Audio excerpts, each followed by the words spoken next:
Hey everyone, it's Suey here, and it's already the end of another month. July has gone. We're about into August, in case you didn't know. And let me tell you about what I read in July. The beginning of July, I was on my trip still, and we were coming home. So I listened to another audiobook on the way home from our trip. So that was the first book I got marked off in July, and that was Vanderbilt by Anderson Cooper and somebody who co-wrote with him, whose name I don't remember. I really enjoyed this one. There was a couple chapters that I was like kind of glazed over in my brain, but most of the time it was very interesting. It starts with the first dude who came from Holland and started this business when he was a kid of taking people back and forth between Staten Island and the mainland, Manhattan Island, Staten Island to Manhattan. Anyway, and he just had a little ship or a little boat, and he was ferrying things back and forth, and that's how he became famous and rich. And then he had a lot of kids, and then he had all this money, and he had to decide who he was going to give it to, and so he kind of gave it to his favorite ones, and then some of them he didn't like. I don't remember why now, but anyway, the money sort of filtered down through all the kids, and it's kind of the story of how they had to keep up this fortune or lose it, which in the end they mostly lost it. It's a crazy story. What happens to a family when they become so rich? Like, it's so crazy. And so we learn the story of all the different kids and the grandkids and the great-grandkids, the ones who have interesting stories, like the one dude who died on the Lusitania when it sank right after the Titanic, and about Anderson Cooper's mom, Gloria Vanderbilt, who was a pawn when she was like 10 years old, being fought over because they wanted her because of the money, almost like a kidnapping, but she never quite get kidnapped, but she didn't really know where she wanted to be or who she wanted to live with, and it was really a sad story, actually.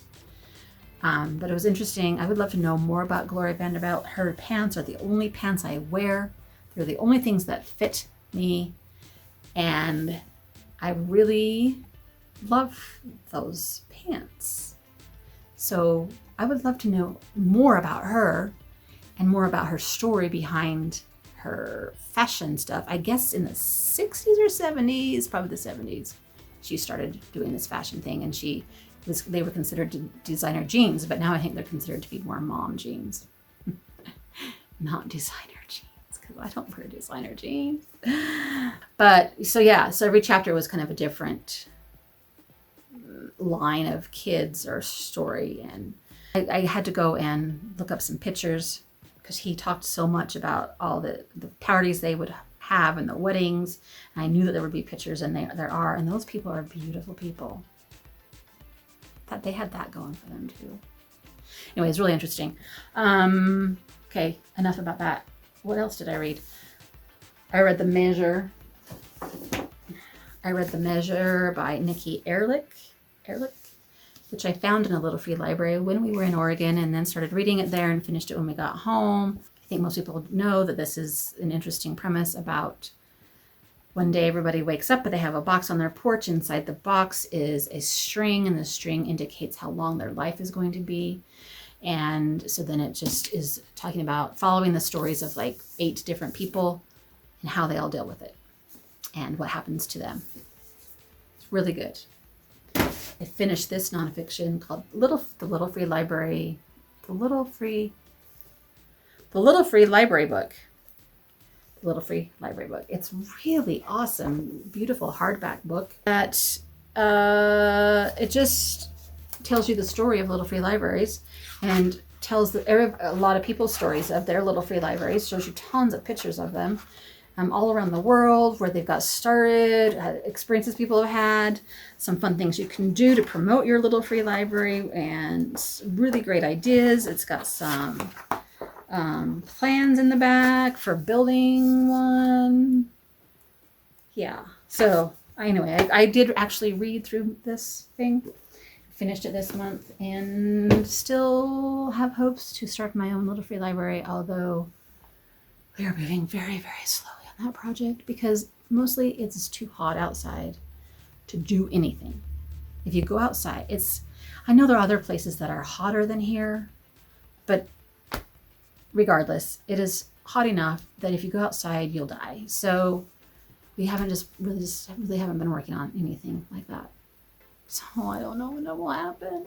I read, oh yes, I read The Distant Hours by Kate Morton. Finished this one. Really good. About the mystery of what happened to these sisters who live in the castle in Kent, England. And what happened during the 1940s when the guy did not show up one night for dinner.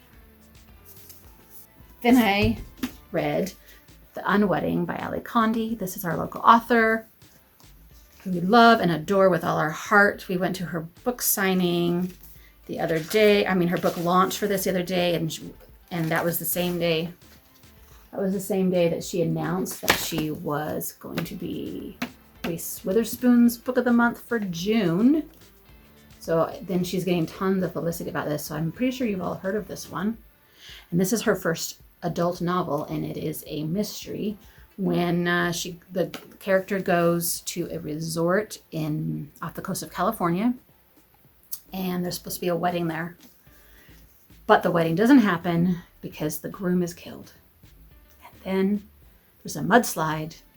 And then they're all stuck at the resort for several days trying to figure out what happened. And our character here gets totally involved in all of the things. So it's really interesting if you like that kind of stuff. For me, it was okay.